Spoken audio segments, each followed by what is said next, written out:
आप सभी को प्रभु यीशु मसीह के नाम में जय मसीह की। जीसस लव्स यू विजन की संडे लाइव सर्विस में मैं पास्टर अभिषेक अरोरा आज फिर से आपका स्वागत करता हूं और हम विश्वास करते हैं कि आज के दिन में जब प्रभु यीशु मसीह हमसे बातचीत करने जा रहे हैं, आइए अपने आप को तैयार करें, अपने आंखों को बंद करें और हम लोग प्रभु की हुजूरी में चलें। हमसे प्यार करने वाले सच्चे जीवित दयालु पिता प्रभु यीशु मसीह के जीवित सामर्थी और पवित्र नाम में धन्यवाद के संग आपके पास आते हैं। जाने अनजाने में अगर कोई भी गलती गुनाह हुआ हो उसकी माफ़ी मांगते हैं। आज की पूरी प्रार्थना आराधना संचालन को पवित्र आत्मा की गाइडेंस में सौंपते हैं और चाहते हैं प्रभु बोलने वाले हम नहीं परंतु आपका आत्मा हो। आपका आत्मा हमारी अगुवाई करे, हमें लीड करे और आप अपनी महिमा के लिए हमें इस्तेमाल करें। आगे के सारे समय को, वचन को आपके हाथों में सौंपते हैं। प्रार्थना जीवित यीशु मसीह के नाम में मांगते हैं, आमीन। जब आप इस वचन को सुन रहे हैं, आप भी परमेश्वर की सेवा से जुड़ सकते हैं। अगर आपको लगता है कि परमेश्वर का वचन मुझे आशीषित करता है और मैं और लोगों को भी आशीषित करना चाहता हूँ, तो आप इसे शेयर कर सकते हैं ताकि और भी लोग जो समय परमेश्वर के वचन को नहीं सुन रहे हैं वह आपके एक मात्र शेयरिंग से परमेश्वर के वचन को सुन सकें और आशीषित हो सकें। आज का जो टॉपिक मैं आपसे शेयर करने जा रहा हूँ वो है फिगरेटिव फेथ, चित्रित विश्वास। कई बार हम लोग अपने विश्वास को बहुत से रूपों में प्रकट करते हैं, पर चित्रित विश्वास ये है कि होने वाली चीज़ को हम अभी से ऐसे देखने लगते हैं मानो कि वो है। जैसे इब्रानियों की पुस्तक उसका 11 अध्याय और उसकी 1 आयत में इस प्रकार से लिखा हुआ है, अब विश्वास आशा की हुई वस्तुओं का निश्चय और अनदेखी वस्तुओं का प्रमाण है। अर्थात वो चीजें जो है भी नहीं, परमेश्वर के सेवक बता रहे हैं कि हम उन्हें ऐसे देखते हैं कि मानो कि वो है, और जब वो उस विश्वास के संग देखते हैं तो परमेश्वर उसी विश्वास के अनुसार अपने सेवकों के संग कार्य करने लग जाता है। आइए हम बाइबल में कुछ ऐसे उदाहरण को देखेंगे जिससे हम जान सकेंगे। एक एग्जाम्पल के तौर पे आप अपनी अगर आंख को बंद करें और मैं अगर आपसे बोलूं कार, तो आपको तुरंत कार नजर आने लगेंगी। मैं बोलूंगा मोटरसाइकिल, आप आंख बंद करेंगे तो आपको मोटरसाइकिल नजर आने लगेगी। मैं बोलूंगा ट्रेन तो आपको ट्रेन नजर आने लगेगी। मैं बोलूंगा घर तो आपको घर नजर आने लगेगा। इसका मतलब ही यही है कि बहुत सी ऐसी चीजें जो है नहीं पर हम आत्मा में उसे देखने लग जाते हैं, उसको एहसास करने लग जाते हैं और ऐसे हम एहसास करते हैं, विश्वास करते हैं कि जैसे कि वो वास्तविक रूप में है। तो वैसे ही परमेश्वर का वचन भी कहता है कि आशा की हुई वस्तुओं का निश्चय और अनदेखी वस्तुओं का प्रमाण है। जो हमने देखी नहीं है पर प्रमाणित हम कर रहे हैं कि वो है। जैसे आज हम लोग और आप यीशु मसीह पर विश्वास करते हैं। अभी यीशु मसीह बादलों पर नहीं आया है, पर हम विश्वास करते हैं कि वो आएगा और हमें लेके जाएगा। हम विश्वास करते हैं कि यीशु मसीह मुर्दों में से जी उठा। हम विश्वास करते हैं कि एक दिन हमारा न्याय होगा। ये सारी बातें विश्वास को प्रकट करती है। ठीक इसी तरीके से बहुत से ऐसे बाइबल में विश्वासी हुए, कैरेक्टर्स हुए जिन्होंने चित्रित विश्वास किया, जो चीजें बिल्कुल अस्तित्व में नहीं थी पर उन्होंने उनको विश्वास किया और जब स्टेप उठाया तो उन्होंने अपनी जिंदगी में उन सब को पाया जो उन्होंने चित्रित रूप से अपने आंखों में बनाकर विश्वास किया था।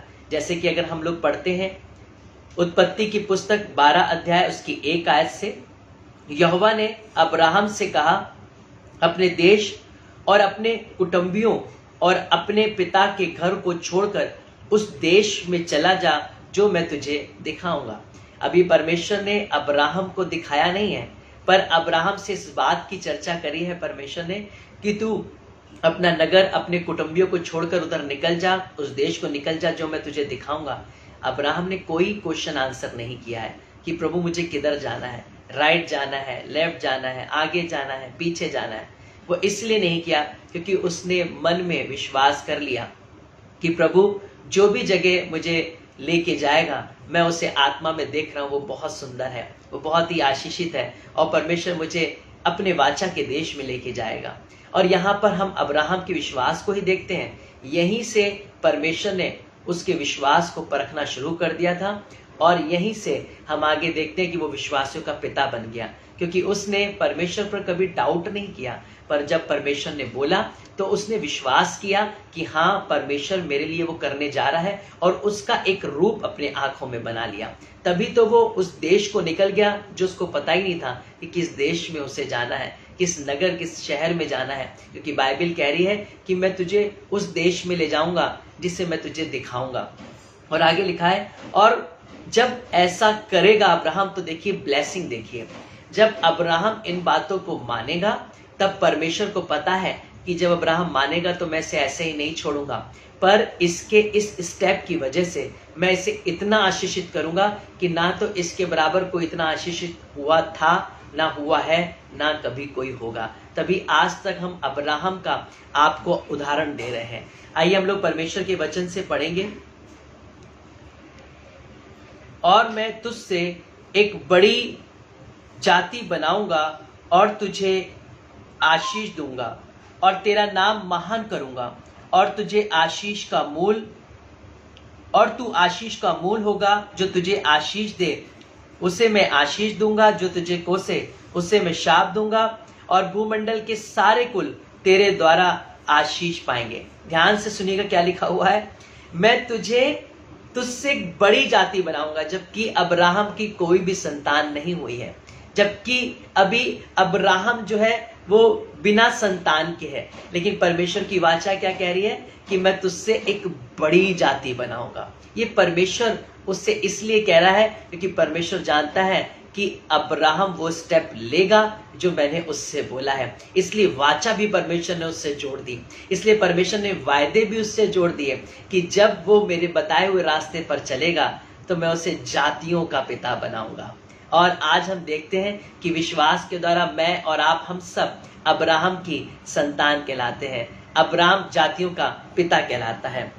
और आगे लिखा हुआ है, हम लोग ध्यान से पढ़ेंगे, और तुझे आशीष दूंगा और तेरा नाम महान करूंगा। आज इतना बड़ा नाम परमेश्वर ने अब्राहम को दिया कि वो जातियों का पिता और विश्वासियों का पिता कहलाता है। और उसको इतना फेम दिया कि जब तक हम जीवित हैं, जब तक हम में श्वासें हैं, तब तक ऐसे ही अब्राहम की चर्चा होती रहेगी। ऐसे ही अब्राहम के बारे में, उसके विश्वास के बारे में सेवक आने वाले समय में भी बताते रहेंगे, क्योंकि परमेश्वर ने उसे आशीष दी है और उसका नाम महान किया है। और लिखा है, जो तुझे आशीर्वाद दे उन्हें मैं आशीष दूंगा। गुड न्यूज कि जो आपको ब्लेस कर रहे हैं, जो अब्राहम को ब्लेस कर रहे हैं, वो आप आशीष पाएंगे। और हम अब्राहम की संतान हैं, इसलिए जो हमें आशीष दे रहे हैं वो भी आशीष पाएंगे। चाहे वो परमेश्वर में पाए जाते हो, चाहे वो परमेश्वर में नहीं पाए जाते हो, अगर वो हमारे संग भलाई करते हैं, हमारे लिए आशीष का कारण ठहरते हैं, तो परमेश्वर भी उन्हें आशीष देगा, परमेश्वर भी उन्हें बरकत देगा। क्योंकि ये परमेश्वर की वाचा है कि जो तुझे आशीष दे उसे मैं आशीष दूंगा। आज हम अपने विश्वास को एक रूप दें, एक ऐसा फिगरेटिव फेथ कि जो चीजें नहीं है, जो हमें चाहिए, जो परमेश्वर की इच्छा और मर्जी में है, हम अभी से उन्हें ऐसे देखने लगे कि परमेश्वर ने मेरे लिए कर दिया है। बीमार है तो विश्वास करिए, प्रभु ने मुझे चंगाई दे दी है। घर नहीं है तो विश्वास करिए, परमेश्वर ने मुझे एक सुंदर भवन दे दिया है, एक सुंदर घर दे दिया है। बहुत आवश्यकता है एक वाहन की, तो विश्वास करिए परमेश्वर मुझे वाहन दे चुका है, और उसे देखने लगिए। अगर आज आपको आवश्यकता है एक अच्छी जॉब की, तो विश्वास करिए परमेश्वर आपको और मुझे एक अच्छी जॉब देने जा रहा है। आइए हम आगे परमेश्वर के वचन से पढ़ेंगे। और लिखा हुआ है, जो तुझे कोसे, अगर कोई भी आपके विरुद्ध युक्तियां बनाएगा, चाले चलेगा, विरुद्ध की बातें बोलेगा, तो परमेश्वर कह रहा है उसे मैं शाप दूंगा। शाप का मतलब आप जानते हैं, शाप का मतलब होता है एक पीढ़ी से दूसरी पीढ़ी पर जाना। जनरेशन टू जनरेशन वो कर्सेस बढ़ते चले जाएंगे। जनरेशन टू जनरेशन लोग उस श्राप से ग्रसित रहेंगे जो अब्राहम के वंश के संग, अब्राहम के संग विपरीत के काम करेंगे, उसे कोसेंगे। परमेश्वर क्या कह रहा है कि मैं उसे श्राप दूंगा। पर हम प्रार्थना करते हैं कि परमेश्वर किसी को श्राप ना दे, पर हर एक को आशीष ही दे, और हमारे विरोधियों पर भी परमेश्वर अनुग्रह करे कि उनके जीवन बचाए जाएं और वो भी अब्राहम के वंशज कहलाए जाएं, जैसे मैं और आप अब्राहम के वंशज कहलाए जाते हैं। आइए हम लोग परमेश्वर के वचन से आगे पढ़ेंगे। और भूमंडल के सारे कुल तेरे द्वारा आशीष पाएंगे। इस पृथ्वी पर जितनी भी जातियां हैं, इस पृथ्वी पर जितने भी कौम हैं, वो किसी और के द्वारा नहीं, मेरे और आपके द्वारा आशीष पाने वाले हैं, मेरे और आपके द्वारा बरकत पाने वाले हैं। जानते हैं किस लिए? क्योंकि वो हमें आशीष दे रहे हैं। परमेश्वर ने इस पृथ्वी की जड़ हमें बनाई है और उस जड़ पे जब फल लगते हैं तो बहुत लोग खाते हैं। वैसे ही हम इस पृथ्वी की जड़ है, वो जड़ है जिसमें आने वाले समय में जब फल लगते हैं तो सारी पृथ्वी आशीषित होती है। आपके द्वारा पूरा विश्व आशीषित होने जा रहा है, पूरा संसार आशीषित होने जा रहा है। जानते किस लिए? क्योंकि परमेश्वर की वाचा जुड़ी हुई है। और आगे लिखा हुआ है, यहोवा के इस वचन के अनुसार अब्राहम चला।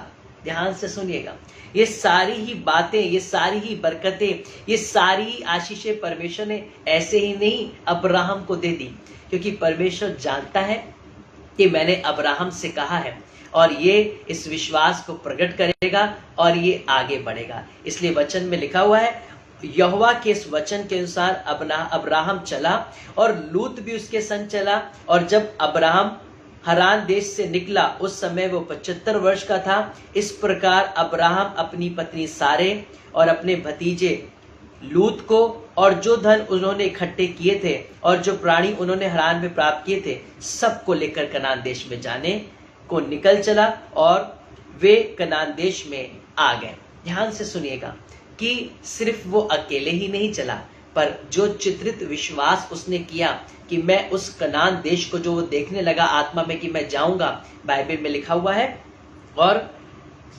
और वे कनान देश में आ गए, अर्थात वो उस जगह पहुंच भी गए जिस जगह के लिए वो निकले थे, जिस जगह के लिए अब्राहम ने विश्वास किया था।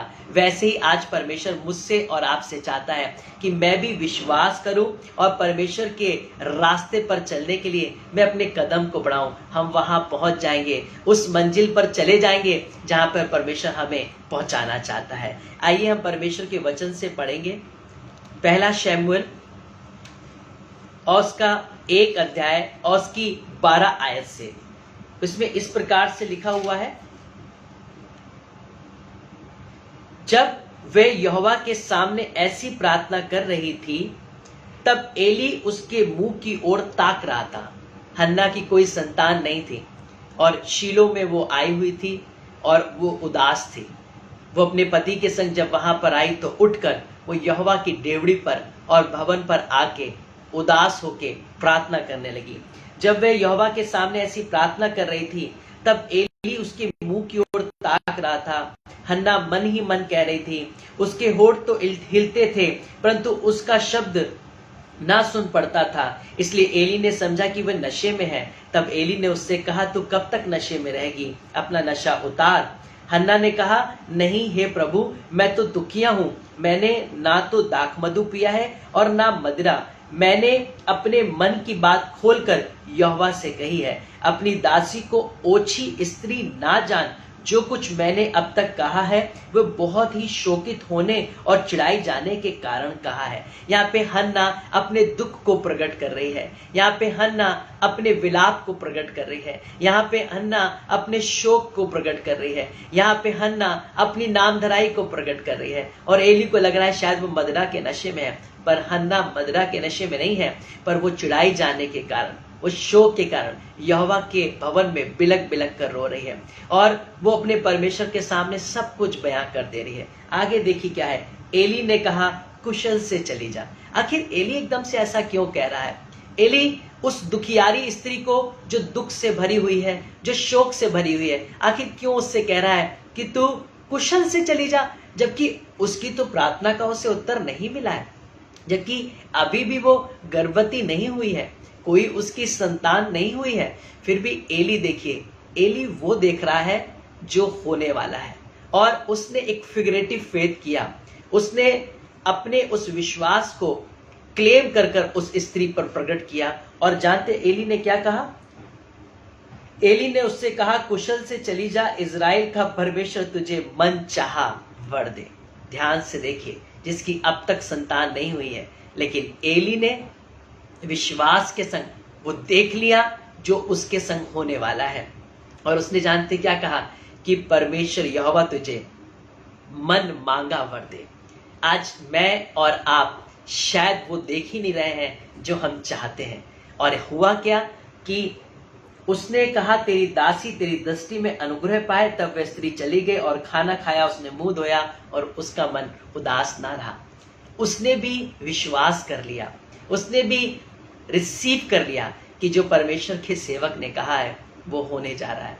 और हुआ क्या, उसके बाद हम सब जानते हैं कि हन्ना गर्भवती हुई। लिखा हुआ है वे सवेरे उठकर यहोवा को दंडवत करके रामा में अपने घर लौट गए, और एल्काना अपनी स्त्री हन्ना के पास गया और यहोवा ने उसकी सुधि ली। तब हन्ना गर्भवती हुई और उस समय पर उसके एक पुत्र हुआ और उसका नाम शमूएल रखा, क्योंकि वह कहने लगी मैंने यहोवा से मांगकर इसे पाया है। देखिए, उसकी कोई संतान नहीं थी और एली को भी पता चल गया था कि इसकी अब तक कोई संतान नहीं हुई है। पर यहाँ पर एली ने भी वो देखा जो होने वाला है, और हन्ना ने भी वो रिसीव किया जो होने जा रहा है। आज मैं और आप उन बातों को ऐसे देखें जैसे मानो कि वो है। अब विश्वास आशा की हुई वस्तुओं का निश्चय और अनदेखी वस्तुओं का प्रमाण है। हम विश्वास करते हैं पिता कि वो सारी बातें मेरे जीवन में, मेरे परिवार में होने जा रही हैं जो हम आज आत्मा में देख रहे हैं, हम आज आत्मा में महसूस कर रहे हैं। आज से कुछ समय पहले की घटना है जब जोएल ऑस्टीन ने अपने पापा की जगह मिनिस्ट्री शुरू करी, और वो इस बात को बताते हैं कि एक छोटे से स्थान में 10-15 लोग, 20 लोग आकर संगति किया करते थे। और जब मेरे पापा की डेथ हुई तो उस समय बहुत से ऐसे उनके संगी थे जो छोड़कर चले गए, इसलिए क्योंकि उनको लगता था कि जोएल चर्च को नहीं संभाल पाएगा। और जोएल ऑस्टीन ने बताया कि बहुत से ऐसे पुराने लोग जिनको मुझे गाइड करना था, जिनको मुझे लीड करना था, वो धीरे धीरे चर्च से जाने लगे। और जोएल ऑस्टीन बताते हैं कि वो कभी भी पर्दे के सामने नहीं आए थे, वो हमेशा पर्दे के पीछे से अपने पिता के लिए सेवा में सहयोग किया करते थे। और वो इस बात को बताते हैं कि जब उनके पिता एक्सपायर हुए, सारी जिम्मेदारी उनके ऊपर आ गई। उनकी मम्मी ने भी उनसे बोला कि जोएल अब तुम्हें इस चर्च को संभालना पड़ेगा, जो बहुत ही मुश्किल था। लेकिन उन्होंने विश्वास का कदम उठाया और धीरे धीरे सेवा में वो बढ़ने लगे। और एक समय ऐसा आया कि सारी जगह उनकी भर गई, और धीरे धीरे ऐसे करते करते जगहें भरती चली गई, वो बढ़ते चले गए, जगहें भरती चली गई। और एक समय ऐसा आया कि जब उनके पास लोगों को बैठाने की जगह नहीं पड़ी, तब एक बहुत बड़ा स्थान जो उनकी हैसियत से बाहर था, परमेश्वर ने उनसे बोला कि जोएल मैं तुम्हें ये देना चाहता हूँ। तो जोएल ऑस्टीन कहने लगे कि ये कैसे हो सकता है, क्योंकि ये तो मेरी हैसियत से बढ़कर है। ये हमारे चर्च के सारे फंड्स को भी जोड़ दिया जाए, हम सब कुछ बेच भी डालें और हम बहुत सा दान भी ले लें, तो भी इस जगह को नहीं ले सकते, क्योंकि वो जगह इतनी बड़ी थी मानो स्टेडियम के बराबर। लेकिन जोएल ऑस्टीन ने एक काम किया, वो मार्केट गए और उन्होंने एक लॉक को खरीदा, और की और लॉक को लेकर वो घर पर आ गए, और उस की और लॉक को रखकर वो ये प्रार्थना करने लगे, धन्यवाद परमेश्वर, तूने मुझे वो जगह दे दी है, क्योंकि मेरे पास हैसियत तो नहीं है कि मैं उस जगह को खरीद पाऊं, पर मेरे पास ये हैसियत है कि उस जगह पर जब लॉक लगेगा वो ताला मैं खरीद कर सकता हूं। जब मैं उस भवन को की समाप्ति के बाद अपने घर जाऊंगा तो मैं उस लॉक को लगा कर जा सकता हूं। तो उन्होंने एक विश्वास के स्टेप को लिया और उस लॉक को उस जगह के लिए खरीद लिया। और जोएल ऑस्टीन ने बोला मैं अपनी हैसियत के अनुसार से खरीद चुका हूं, अब आप अपनी सामर्थ्य के अनुसार से मुझे वो स्थान देने जा रहे हैं। जोएल ऑस्टीन बताने लगे कि परमेश्वर ने ऐसे कार्यों को करना शुरू किया, इस तरीके से रास्तों को खोलना शुरू किया कि आप ही वो डील चलकर उनके पास आ गई, और वो जो डील इम्पॉसिबल थी वो उनके लिए पॉसिबल बन गई। और आज लेकवुड चर्च पूरे ऑल ओवर वर्ल्ड में जाना जाता है। और आज मैं और आप सब जानते हैं कि जोएल ऑस्टीन एक साधारण स्पीकर नहीं रहे, एक साधारण प्रचारक नहीं रहे, पर आज वर्ल्ड में उनके प्रचार के द्वारा, उनकी प्रीचिंग के द्वारा जीवन बदले जाते हैं। उन्होंने भी अपने पिता की मृत्यु के बाद उन चीजों को देखना शुरू किया जो होने वाली थी, और ऐसा कुछ भी दिख नहीं रहा था। मिनिस्ट्री बिल्कुल डाउन भी जा सकती थी।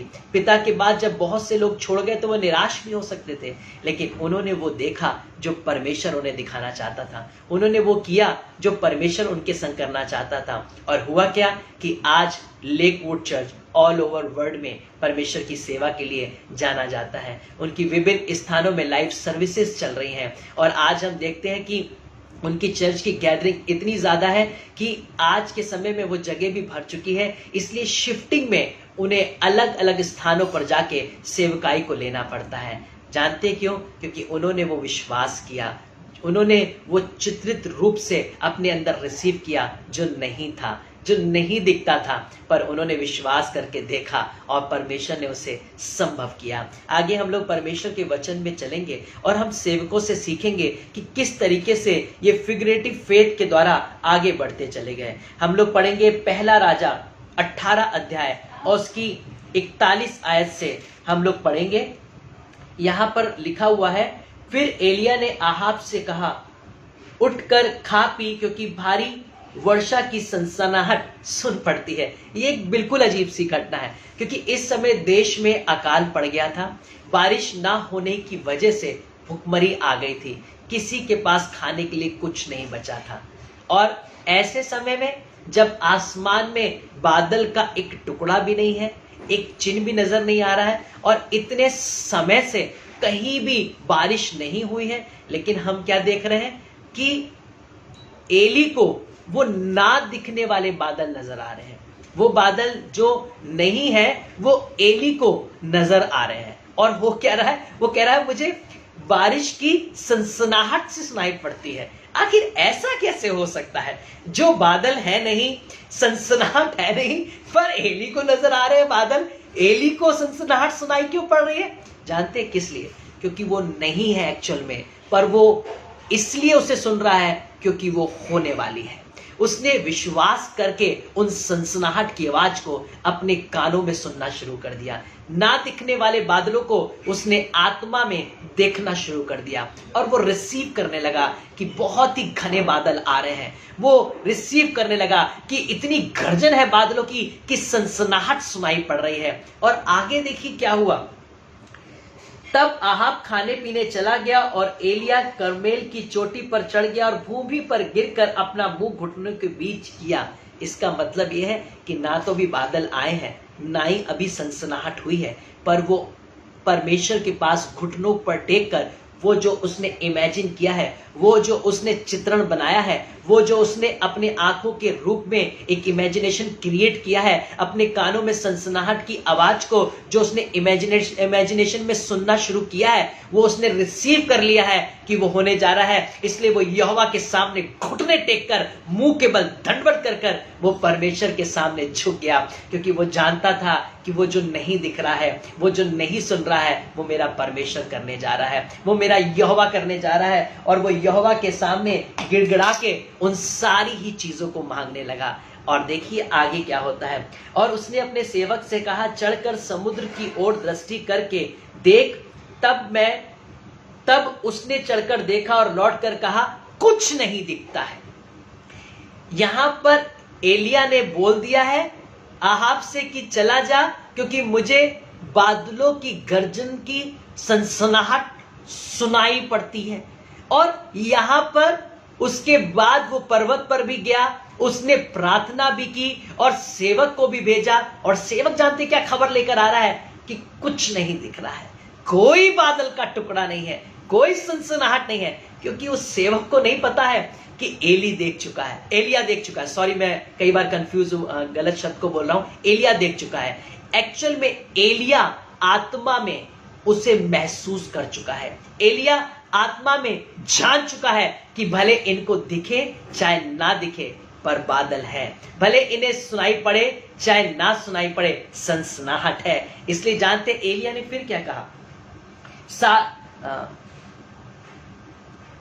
एलिया ने कहा, फिर 7 बार जा। 7वीं बार उसने कहा। 1 बार भी गया तो भी नहीं दिखा, 2 बार गया तो भी नहीं दिखा, 3 बार गया तो भी नहीं दिखा, 4 बार गया तो भी नहीं दिखा, 5 बार गया तो भी नहीं दिखा, 6 बार गया तो भी नहीं दिखा। हिम्मत हार सकते थे, टूट सकते थे, एलिया निराश हो सकता था, टूट सकता था, घबरा सकता था। सेवक भी कहता कि क्या ये पागलों वाली हरकतें हैं, कोई बादल नहीं है, कोई सनसनाहट नहीं है, फिर भी मुझे बार बार भेजा जा रहा है, फिर भी मुझे बार बार कहा जा रहा है। पर एलिया दृढ़ता के संग विश्वास करता है कि भले दिख रहा हो ना हो, भले सुनाई पड़ रहा हो ना हो, पर मुझे पता है कि बादल गरजने वाले हैं, मुझे पता है बारिश होने वाली है, मुझे पता है सनसनाहट आने वाली है, मुझे पता है गर्जन होने वाली है, मुझे पता है यहोवा आकाश से अपने बादलों के झरोकों को खोलने जा रहा है। और जानते आगे क्या हुआ?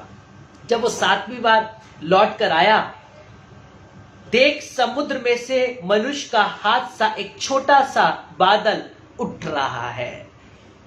एलिया को पहले से दिख रहा है, लेकिन इसे 7वीं बार जाने पर, खुद आंखों से बार बार देखने पर तब दिख रहा है। लेकिन एलिया पहले देख चुका है और वो बोला कि बादल के हाथ सा उठता हुआ मुझे एक छोटा सा बादल नजर आ रहा है। लेकिन ये छोटा सा बादल नहीं है, ये छोटा सा बादल बड़ी बरकतों को लेकर आने वाला है। आपके जीवन में छोटा सा अमाउंट बड़ी आशीषों को लेकर आने वाला है। आपके घर में गेस्ट आ रहे हैं 200 और आपके घर में 5 रोटी 2 मछली है, पर वो छोटी सी खाने पर परमेश्वर बड़ी बरकत देने जा रहा है। आप क्या गवर्नमेंट जॉब नहीं है, प्राइवेट जॉब है, कुछ सैलरी आती है, लेकिन परमेश्वर से बड़ी बरकत से भरने जा रहा है। और वो छोटी सी सैलरी आपके परिवार में इतनी आशीषों का कारण बन जाएगी कि आप गवर्नमेंट जॉब पाए हुए लोगों के समान अपने घर में ब्लेसिंग को देखने पाएंगे। ये परमेश्वर आज आपसे कह रहा है। आप क्योंकि देखना शुरू कर दीजिए, विश्वास करना शुरू कर दीजिए कि एक बड़ा बादल आ रहा है। वो भले एक छोटा बादल दिख रहा है, पर वो बड़े बादलों को लेकर उसके पीछे पीछे आ रहा है। और आगे लिखा है, एलिया ने कहा, आहाब के पास जाकर कह,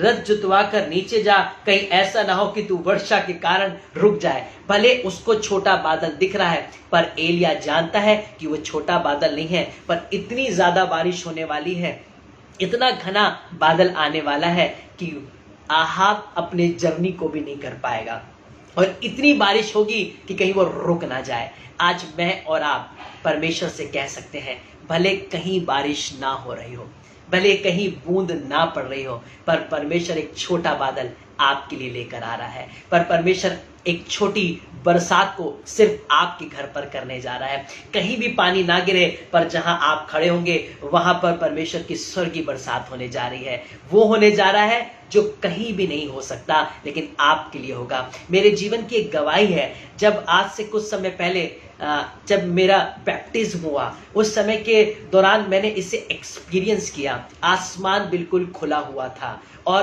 धूप बहुत तेज निकल रही थी। और उस बैप्टिज्म टैंक के अंदर जब मैं अंदर पहुंचा, मैं जानता हूं कि चारों तरफ से धूप रोशनी थी। और जैसे ही मैं टैंक के अंदर गया और माइक्रो सेकेंड्स के अंदर मैं जब बाहर निकला, मैं अचानक से देखने लगा कि बहुत तेज से बारिश होने लगी।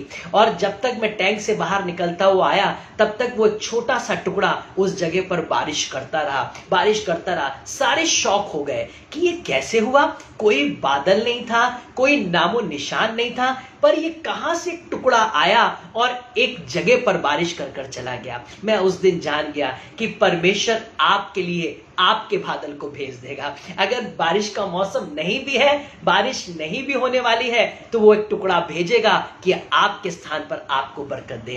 वो कार्य जो अब तक नहीं हुए हैं, वो परिस्थितियां जो अब तक आपसे संभली नहीं है, वो बातें जो अभी भी इम्पॉसिबल लगती हैं, वो चीजें जो अभी भी दिखाई नहीं पड़ती हैं, वो आपके लिए एक टुकड़ा बनकर बरकत देगा। वो आपके स्थान पर आपके लिए बारिश करेगा। जैसे एलिया ने विश्वास किया, वैसे हम भी विश्वास करें और एक चित्रित रूप में अंगीकार करें कि परमेश्वर मेरे लिए, मेरे परिवार के लिए ये करने जा रहा है। हम विश्वास करते हैं कि ये हो चुका है। और जब आप इमेजिन करेंगे, जब आप विश्वास करेंगे ये होने जा रहा है, तब होगा। आज से कुछ समय पहले एक बहन का मेरे पास फोन आया और मुझे बताया गया कि उनकी एक रिलेटिव, एक सिस्टर है जो सुसाइड करने जा रही है, क्योंकि उसकी कोई संतान नहीं है और वो अपने इन लॉज की वजह से बहुत ज्यादा प्रेशर में है और वो बहुत नाम धराई को महसूस कर रही है। और जिस वजह वजह से उसका जीवन पूरी तरीके से निराशा में जा चुका है। और जब उस बहन से मेरी बात हुई, वो बोली पास्टर साहब मुझे रोज लगता है कि मैं सुसाइड कर लूं, अब जीने की कोई इच्छा नहीं बची है, मेरे परिवार मेरे विरुद्ध हो गया है और नामधराई इतनी बढ़ गई है कि मेरे पति ने भी मुझसे बात करना बंद कर दी है। सिर्फ मैंने कुछ शब्दों से उस बहन को उत्साहित किया और मैंने उसे विश्वास दिलवाया कि आप विश्वास करिए कि परमेश्वर आपके लिए ये करेगा। आज से आप ये मत कहिए कि परमेश्वर मुझे संतान दे, आज से आप ये बोलिए कि परमेश्वर ने मुझे संतान की आशीष दे दी है। और उस बहन ने उस बात को थाम लिया। हमने मिलकर अंगीकार की प्रार्थना की। परिस्थितियां विपरीत थी, वो बहन प्रार्थना करने लगी। उसने धन्यवाद दिया कि प्रभु आपने मुझे संतान दे दी है। कुछ समय पहले उसने एक मुझे फोटो क्लिक कर कर भेजी और उसने भेजी अपने फादर इन लॉ की, अपने ससुर की, और उनकी गोद में बेटा बैठा हुआ है। जानते कितने बेटे? एक बेटा नहीं, दो बेटा नहीं, 3 बेटे। परमेश्वर ने सीधा उस बहन को 3 बेटों की आशीष दी। और वही लोग जो उसकी नामधराई किया करते थे, जो उसको ठट्टू उड़ाया करते थे, वही लोग आज उसका सम्मान करते हैं, वही लोग उसे प्यार करते हैं, उसे इज्जत देते हैं। और उसके फादर इन लॉ की गोद में मैंने देखा 3 सुंदर सुंदर बच्चे बैठे हुए हैं और मैं परमेश्वर का धन्यवाद देने लगा। मैंने कहा प्रभु एक शैम्बल नहीं दिया, 2 शैम्बल नहीं दिए, पर आपने 3 शैम्बल उस बच्ची को दे दिए। परमेश्वर ने एक संग ऐसे बड़ी आशीषों को किया जो हमने आत्मा में कहा था कि परमेश्वर आपके लिए करने जा रहा है। हमें भी इतना नहीं पता था, हमने भी इतनी बड़ी बारिश नहीं सोची थी कि उसके लिए होने जा रही है। हम तो सोच रहे थे कि शायद एक संतान हो जाएगी, पर परमेश्वर ने एक ही बार में उसके आने वाले जीवन के सारे दुखों को मिटा दिया और उसको ऐसे आशीषों से भर दिया कि वो आज एक संपन्न परिवार के साथ जिंदगी को जी रही है। मैं आज आपको बताना चाहता हूं, वो चीजें जो नहीं दिख रही हैं उन्हें ऐसे विश्वास करें कि मानो वो है। परमेश्वर आपके लिए समय पर उन चीजों को कर देगा। आइए हम लोग निकालेंगे 2 राजा 4 अध्याय, और उसमें इस प्रकार से लिखा हुआ है 11 आयत से। एक दिन की बात है कि वह वहां जाकर उस उपरोटी कोठरी में टिका और उसी में लेट गया। यह बात चल रही है एलीशा के बारे में। एलीशा सुनेमवासी स्त्री के घर में रहता था, टिकता था, क्योंकि वो कहती थी कि तू जब भी इस नगर से होकर जाए तू यहीं टिका कर, तू यहीं ठहरा कर। और एलीशा और गेजी उपरोटी कोठरी में वहीं पर टिका करते थे, विश्राम किया करते थे और आगे बढ़ते थे। एक दिन एलीशा को लगा ये स्त्री हमारे लिए इतना कुछ करती है, हम इसके लिए क्या करें, हम बदले में इसको क्या दें।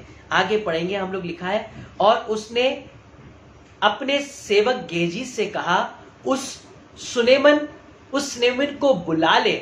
उसके बुलाने से वह उसके सामने खड़ी हुई। तब उसने गेजी से कहा इससे कहे कि तूने हमारे लिए ऐसी बड़ी चिंता की है तो तेरे लिए क्या किया जाए।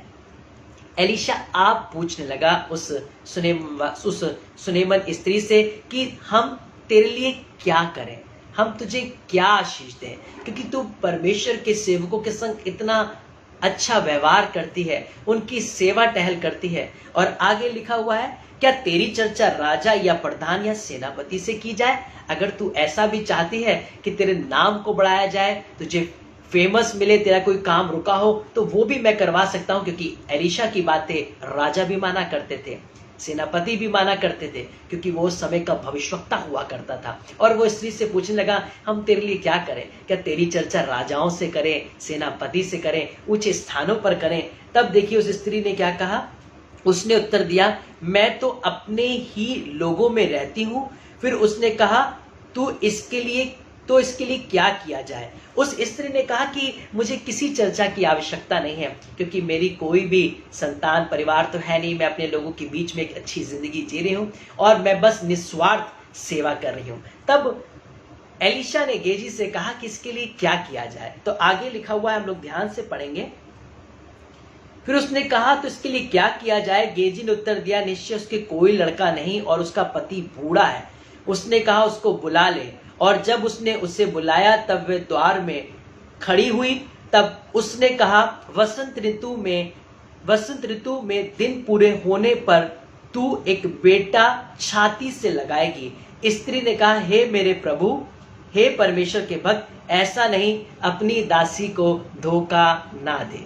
क्योंकि इस स्त्री को पता था ऐसा हो नहीं सकता है, क्योंकि उसका पति भी बूढ़ा है, वो भी बूढ़ी है, और अब वो कंसीव नहीं कर सकती है, अब वो संतान की प्राप्ति नहीं कर सकती है। और वो कह रही है कि मैंने तुझे इसलिए नहीं ठहराया कि तू मुझे ऐसा बोले और मेरे मन में इच्छा जाग जाए और ना हो, और मैं ऐसा धोखा नहीं खाना चाहती हूँ। लेकिन जानते हैं, एलीशा उस समय भी देख रहा था जब उसको कोई संतान नहीं थी, लेकिन उसने घोषणा कर दी, ठीक अगली वसंत ऋतु में तू एक बेटे को अपनी छाती से लगाएगी। और आगे क्या लिखा हुआ है, स्त्री को गर्भ रहा और वसंत ऋतु का जो समय एलीशा ने उससे कहा था, उसी समय जब दिन पूरे हुए, तब उसके पुत्र उत्पन्न हुआ। देखिए, एलीशा को वो दिख गया जो नहीं था। वो स्त्री भले बूढ़ी थी, उसको कोई संतान नहीं थी, उसका पति भला बूढ़ा था, और स्त्री का मासिक धर्म रुक गया था। अब वो कंसीव नहीं कर सकती थी, अब वो प्रेग्नेंट नहीं हो सकती थी। लेकिन फिर भी एलीशा को दिख रहा है कि परमेश्वर उसके लिए कर रहा है। जैसे हम पहले भी पढ़ चुके हैं कि सारा और अब्राहम के बारे में परमेश्वर ने कहा और इसहाक उत्पन्न हुआ, तब जब वो दोनों बुजुर्ग थे, जब वो दोनों बूढ़े थे। लेकिन सेवकों को दिखता है, हाँ, विश्वास करने वालों को दिखता है, वो चीजें दिखती हैं जो दुनिया को नहीं दिखती हैं। लोग आपको पागल और बेवकूफ कहेंगे, लेकिन परमेश्वर जानता है कि वो चीजें होने वाली हैं। आज से कुछ समय पहले जब मैं कोक कंपनी में जॉब किया करता था, मुझे एक लैपटॉप की आवश्यकता थी, और मेरे मम्मी पापा, मेरे माँ बाप नहीं है, जैसे आप सब जानते हैं, इसलिए मैं किसी मनुष्य के सामने कभी हाथ भी नहीं फैलाता हूँ। लेकिन मैं परमेश्वर पे विश्वास रखता हूँ कि वो मेरे लिए समय पर उन चीज़ों को उपलब्ध करवाएगा जो मुझे आवश्यक है। मैंने क्या किया, मैं अपनी हैसियत से एक पेन ड्राइव को लेकर आ गया, और मैंने परमेश्वर से कहा, प्रभु, भले मैं लैपटॉप को नहीं खरीद सकता हूँ, पर मैं पेन ड्राइव को तो खरीद सकता हूँ। मैंने अपनी ओर से अपना काम कर दिया है, अब आप अपनी ओर से काम करिए ताकि मैं इस पेन ड्राइव को अपने उस लैपटॉप पे लगा सकूं। मेरे पास लैपटॉप नहीं है, पर मैंने पेन ड्राइव को इसलिए खरीदा ताकि जो लैपटॉप मेरे पास आने वाला है मैं उसमें लगाऊंगा। मैं अंगीकार किया और रोज अपने बैग में उस पेन ड्राइव को लेकर घूमता, ये कहकर मन में कि मेरा लैपटॉप आने वाला है। मेरे माँ बाप नहीं है, मैं किसी से नहीं कह सकता हूँ, पर मैं पापा से तो कह सकता हूँ कि पापा, मुझे आवश्यकता है और मुझे पता है आप समय पर मुझे दिलवाएंगे। और हुआ क्या, एक फोन कॉल आया और मुझसे कहा गया कि भाई, मेरे बेटे को एक लैपटॉप की आवश्यकता है, क्या आप उसको दिलवाने में मदद करेंगे। मैं उनके संग गया और मैंने बेस्ट लैपटॉप, उसके संग काफ़ी एसेसरीज, हेडफोन, स्पीकर और कार्ड रीडर और बहुत सी चीज़ें जो उसके आवश्यक की थी, मैंने उस भाई को वहाँ पर परचेज करवाई। और जैसे ही वो बैग उसने उठाया और सीधा वो बैग मेरे हाथ में दे दिया। वो बहुत कॉस्टली था, मैं समझ नहीं पाया ऐसा क्यों कर रहे हैं। और उन्होंने बोला, ये बैग पापा ने कहा था कि जाकर जब तुम पूरे सामान को खरीद लेना तो बिल्कुल वैसे ही वो पूरा बैग उस भाई के हाथों में दे देना, वो उसके लिए होगा। और मेरे अंदर से आंसू निकलने लगे। अपने परमेश्वर का मैं धन्यवाद देने लगा ये कह के कि सच में मैंने तो विश्वास से अंगीकार किया था, लेकिन मेरे परमेश्वर ने उसे पूरा किया। आज मैं आपको बताना चाहता हूं कि आप अंगीकार करिए, आप रिसीव करिए। आपका पिता तैयार है उसे करने के लिए। आपका पिता तैयार है उस विपरीत परिस्थितियों में बादल लाने के लिए। आपका पिता तैयार है उस लाल समुद्र को दो भाग करने के लिए। आप तो जानते हैं कि इजरायली जब मिस्र देश से निकले तो पीछे फिरौन की सेना और आगे लाल समुद्र था। इजरायली तो घबरा गए, डर गए, क्योंकि उन्हें लाल समुद्र नजर आ रहा था। पर मूसा नहीं डरा, न घबराया, क्योंकि उसे लाल समुद्र के बीच में से रास्ता दिख रहा था। लोगों को भारी समुद्र नजर आ रहा था, पर मूसा को परमेश्वर का बनाया हुआ रास्ता नजर आ रहा था। और बाइबल कहती कि इजरायली उस लाल समुद्र के दो भाग होने के बाद उसमें से बीचों बीच स्थल स्थल जमीन पर निकलते चले गए, और वही समुद्र इजरायलियों के लिए रास्ता बन गया, और वही समुद्र फिरौन की सेना के लिए, उनके लिए समुद्र बन गया। उसी समय में इजरायली उस लाल समुद्र से निकल रहे थे और फिरौन की सेना उसी समय में, एक ही समय में उस समुद्र में डूब रही थी। उन लोगों को रास्ता नहीं नजर आ रहा था, वो डूब रहे थे। इजरायलियों को रास्ता नजर आ रहा था, वो निकल रहे थे। एक ही समय में बहुत से लोग विपदाओं में होंगे और एक ही समय में परमेश्वर के लोग आशीषित होंगे। बाइबल कहती है कि रात्रि के समय में जब इजरायली निकल रहे थे तो परमेश्वर के आग के खंभे में इजरायली रोशनी में चला करते थे और उसी समय में मिस्र की सेना अंधकार में चला करती थी। परमेश्वर उनके लिए, इजरायलियों के लिए रोशनी बन गया था और फिरौन की सेना के लिए अंधकार बन गया था। मैं आपको बताना चाहता हूं कि आप देखना शुरू करिए, परमेश्वर आपके अंधकार में रोशनी बनने जा रहा है, आपके रात के अंधेरे में वो आग का खंभा बनने जा रहा है और वो दिन में धूप में आपके लिए बादल बनने जा रहा है। सिर्फ यहीं तक नहीं हुआ, जब उनको भूख लगने लगी तो आत्मा में मूसा देखने लगा कि स्वर्ग से मन्ना बरस रहा है, और हुआ क्या, वहां पे मन्ना बरसने लगा और वो खाने लगे। आज से कुछ समय पहले की बात है, एक अन्य जाति की बहन का मेरे पास फोन कॉल आया और उनको भी किसी एक नॉन क्रिश्चियन बहन ने फोन नंबर दिया, और ये एक बनारस के बहुत ही पूजा करने वाले परिवारों में से थी ये बहन, और उन्होंने बोला कि हमने सारे ट्रीटमेंट को कर लिया है और पास्टर साहब मैं बहुत निराश हूं, मेरी कोई संतान नहीं है। लेकिन उनको विश्वास दिलवाया गया और उनसे बोला आप धन्यवाद दीजिए, अपने पेट पर हाथ रखे कि परमेश्वर ने मुझे गर्भ की आशीष दे दी है। और कुछ ही समय के बाद उस बहन का मेरे पास फोन आया कि पास्टर जी प्रार्थना करिए, परमेश्वर ने मुझे जुड़वा बच्चों की आशीष दी है। मैं आपको बताना चाहता हूं कि कई बार परिस्थितियां नेगेटिव होंगी, लेकिन आप धन्यवाद दीजिए और विश्वास करिए, परमेश्वर ने कर दिया है और परमेश्वर आपके लिए उन चीजों को उपलब्ध करवा देगा। आइए कुछ एक आध वर्ष को और पढ़ेंगे और उसके बाद हम प्रार्थना में जाएंगे। हम लोग पढ़ेंगे दूसरा राजा 5 अध्याय और उसकी 9 आयत से हम लोग पढ़ेंगे। तब नामान घोड़ों और रथों समेत एलीशा के द्वार पर आकर खड़ा हुआ, क्योंकि नामान कोढ़ी था और उसकी सेविका ने बताया अगर तू हमारे नगर में होता तो तू कोढ़ी ना होता, क्योंकि हमारे नगर में हमारे यहोवा जो परमेश्वर उसके सेवक प्रार्थना करते हैं और लोग चंगे हो जाते हैं। तब नामान उसकी बात के अनुसार एलीशा के पास पहुंचा। तब एलीशा ने एक दूत से उसके पास ये कहला भेजा, तू जाकर यरदन में 7 बार डुबकी मार, तब तेरा शरीर ज्यों का त्यों हो जाएगा और तू शुद्ध हो जाएगा। ना तो एलीशा बाहर आया, ना उसने नामान के ऊपर हाथ रखा, ना उसके लिए कोई प्रार्थना की, ना ही कोई तेल मला, पर उसने आत्मा में देख लिया और जाकर कह दिया। नामान कहने लगा, क्रोधित हो गया, मैं तो सोचा था कि अगर मान में बाहर आएगा, मेरे लिए हाथ बढ़ाएगा, मेरे लिए प्रार्थना करेगा और मैं चंगा हो जाऊंगा। कई बार हम अपने तरीकों से चंगाइयों को चाहते हैं, कई बार हम अपने तरीकों से अपनी आशीषों को चाहते हैं, लेकिन कई बार परमेश्वर की प्लानिंग, परमेश्वर की योजना अलग है और वो अपनी योजना और अपने तरीके से मेरे और आपके जीवन में कार्य करना चाहता है। इसलिए बहुत से लोग आज वंचित रह गए अपनी आशीष पाने से, क्योंकि वो ये कहने लगे कि ऐसा तो हुआ नहीं तो कैसे होगा। इसलिए उन्होंने अपने विश्वास को तोड़ दिया और वो कमजोर पड़ गए और वो नहीं हुआ जो वो चाहते थे। तब नामान के सेवक ने कहा, क्या अगर तुझे कोई सेवक इससे कठिन कार्य करने को कहता तो तू क्या ना करता? जब उसने बोला है तो आओ हम चलते हैं और 7 बार डुबकी लगा लेते हैं।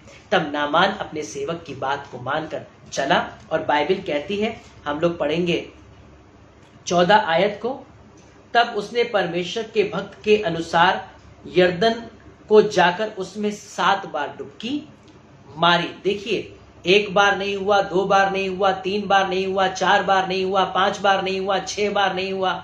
हो सकता है कि वो कमजोर पड़ सकता था, मजबूर पड़ सकता था, विश्वास से डगमगा सकता था, लेकिन उसने वो कार्य किया जब उसके सेवक ने बोला। और जैसी बाइबल में लिखा, उसने 7 बार डुबकी लगाई, उसका शरीर छोटे लड़के सा हो गया और वो शुद्ध हो गया। भले एलीशा नहीं आया, भले एलीशा ने हाथ नहीं रखा, पर एलीशा वो देखने लगा जो होने जा रहा है।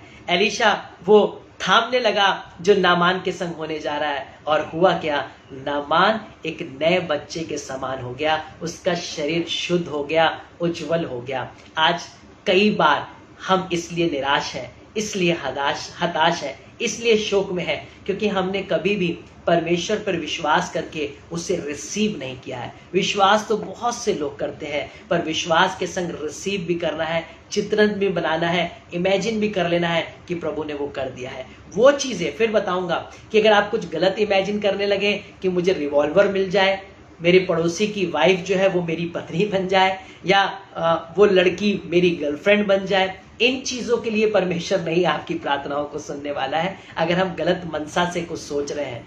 हमारे जीवन में परमेश्वर उन चीजों को पूरा करने जा रहा है जो मेरे और आपकी भलाई के लिए है, जिसमें मेरी और आपकी भलाई छुपी है। और फिर हम उसे विश्वास के संग चित्रित रूप में जब ग्रहण करेंगे, परमेश्वर अपने निश्चित समय में उसे पूरा भी करेगा। आइए, ये समय है कि हम लोग प्रार्थना में चलें, और अगर आपका कोई भी प्रेयर टॉपिक है, आप इस वक्त हमें सेंड कर सकते हैं, हम आपके लिए प्रार्थना करेंगे। और हम सब आज अपने देश के लिए भी प्रार्थना करेंगे। जैसे आप सब जानते हैं कि आज इंडिपेंडेंस डे है, तो हम मिलकर अपने देश के लिए भी दुआ करें और हम सब के लिए भी दुआ करें। Thank you Jesus, hallelujah. Worship you Lord, worship you Jesus. प्रभु, हम आपका स्वागत करते हैं। We welcome you Holy Spirit, we welcome you Jesus, hallelujah. Thank you papa, thank you Jesus, thank you Jesus. मेरे देश को रखना संभाल कर, मेरे देश को रखना संभाल कर, जब कोई नहीं कहीं नहीं, तब यीशु तू ही है। मेरे देश को रखना संभाल कर, मेरे देश को रखना संभाल कर। Hallelujah, hallelujah,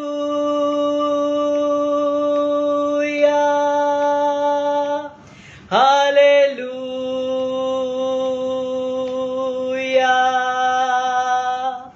hallelujah.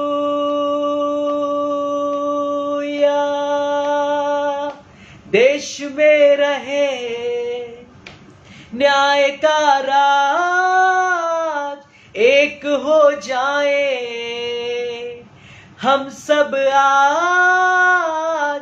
सिखाया है यीशु ने हमको प्यार, सबको प्यार, हाँ सबको प्यार।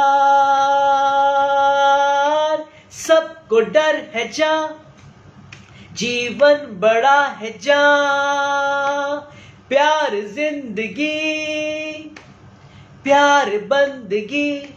यीशु ने हमको यही है सिखाया, यीशु ने हमको यही है सिखाया।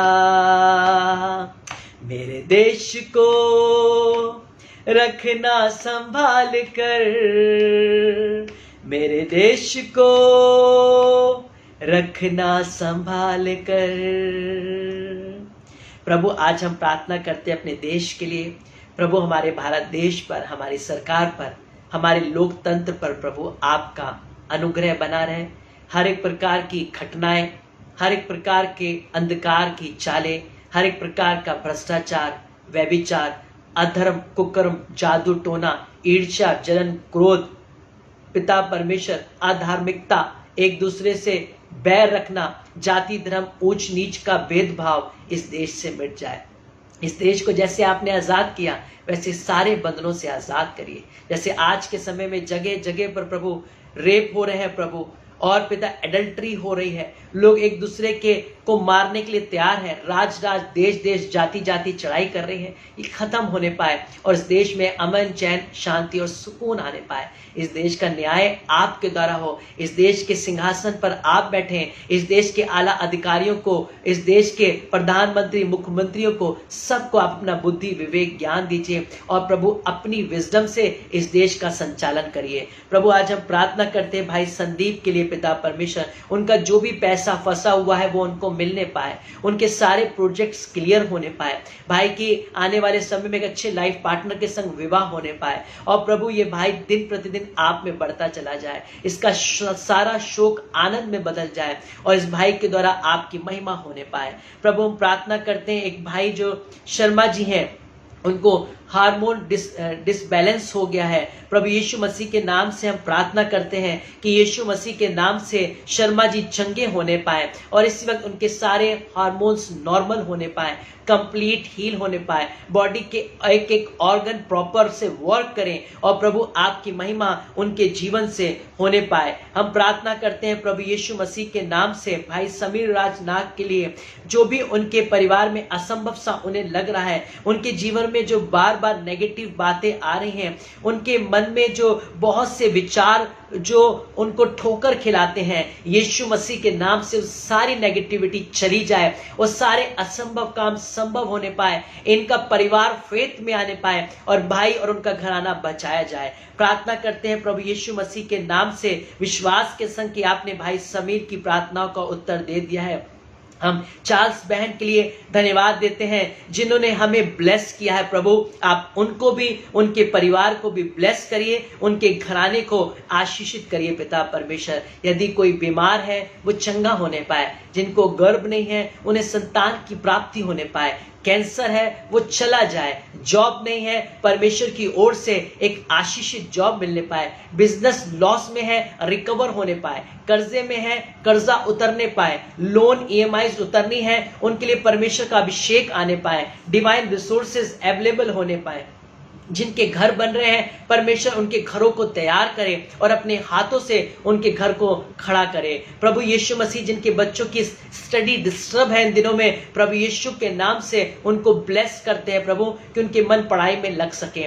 प्रभु हम प्रार्थना करते हैं जो किसी भी तरीके के एग्जाम की प्रिपरेशन कर रहे हैं, किसी भी कॉम्पिटिशन की तैयारी कर रहे हैं, वो उसमें विक्टोरियस हो सके पिता परमेश्वर। प्रार्थना करते कोई डिप्रेशन में, टेंशन में, एंजाइटी में है वो आजाद होने पाए। प्रभु आज हम प्रार्थना करते हैं जीबी सिंह जी के लिए पिता जिनका आज बर्थडे है, हम पिता पुत्र पवित्र आत्मा के नाम से उन्हें ब्लेस करते हैं। आप उन्हें लंबी उम्र, अच्छा स्वास्थ्य दीजिए, पवित्र आत्मा से परिपूर्ण करिए, अपना अभिषेक दीजिए और उनके द्वारा बहुत से कार्यों को अंजाम दीजिए। प्रभु हम जेएलयू परिवार की तरफ से उन्हें आशीष देते हैं। अगर आज कोई भी ऐसा व्यक्ति जेएलयू फैमिली का है जिनका आज जन्मदिन है या एनिवर्सरी है या घर में कोई इनॉग्रेशन है या कोई भी खुशखबरी है, प्रभु एक एक परिवार को, एक एक व्यक्ति को हम ब्लेस करते हैं पिता परमेश्वर और चाहते हैं समान रीति से आपके अनॉइंटिंग सबके ऊपर फ्लो करने वाली बन सके। हम पूरे जेएलयू परिवार को, समस्त विश्वासी पासवानों को, कलीसिया को, देश और दुनिया को आपके हाथों में रखते हैं और फिर से आज इस इंडिपेंडेंस डे में अपने देश पर आपके अनुग्रह, शांति, चैन को मांगते हैं। प्रभु आपका हाथ हमेशा हम पर, हमारे परिवारों पर, देश पर बना रहे और इस पैंडेमिक को डांटते हैं, घुड़कते और दूर करते हैं। कोई भी थर्ड वेव ना आने वाली बन सके, यीशु के नाम में थम जाए और इस देश में अमन, चैन, शांति, चंगाई और अनुग्रह बना रहे। अगर कोई भी किसी व्यक्तिगत प्रार्थना निवेदन को लेकर बैठा हुआ है, प्रभु यीशु के नाम में हम प्रार्थना करते हैं उनके व्यक्तिगत प्रार्थना निवेदन आपके द्वारा सुन लिए जाए और पूरे किए जाए। धन्यवाद देते हैं, पापों की माफी मांगते हैं और प्रार्थना जीवित यीशु मसीह के नाम में मांगते हैं, आमीन। आप सबको प्रभु यीशु के नाम में जय मसीह की। और हम विश्वास करते हैं कि परमेश्वर के वचन ने हमसे बातचीत की है। आने वाले ट्यूसडे में हम जूम के द्वारा आपसे जुड़ेंगे जिसमें हम बिब्लिकल टीचिंग्स को इस वक्त ले रहे हैं। अगर आप भी बाइबल की शिक्षाओं से शिक्षित होना चाहते हैं, सीखना चाहते हैं, तो इसके लिंक को आप प्राप्त कर सकते हैं। और अगर आपके पास लिंक नहीं आते हैं तो आज ही आप अपने नंबर को यहाँ पर आप डाल सकते हैं या फिर हमारे इनबॉक्स में, जेएलयू विजन के इनबॉक्स में अपने नंबर को दे सकते हैं ताकि हम रेगुलर होने वाले सभाओं के बारे में आपको लिंक शेयर कर सकें, आपको अपडेट दे सकें। और साथ ही साथ अगर आप हमसे प्रार्थना करवाना चाहते हैं, जेएलयू विजन फैमिली के हिस्सा बनना चाहते हैं, इस सेवकाई से जुड़ना चाहते हैं किसी भी माध्यम से, तो आप हमसे कांटेक्ट कर सकते हैं। इनबॉक्स में हमें लिख सकते हैं, हमारे व्हाट्सएप नंबर पे हमें कांटेक्ट कर सकते हैं। हम बहुत खुश होंगे जब आप जेएलयू परिवार के हिस्से बनेंगे। प्रभु आप सबको आशीष दे, सबको जय मसीह की। Again wish you all a very happy independence day. God bless you all. जय मसीह की।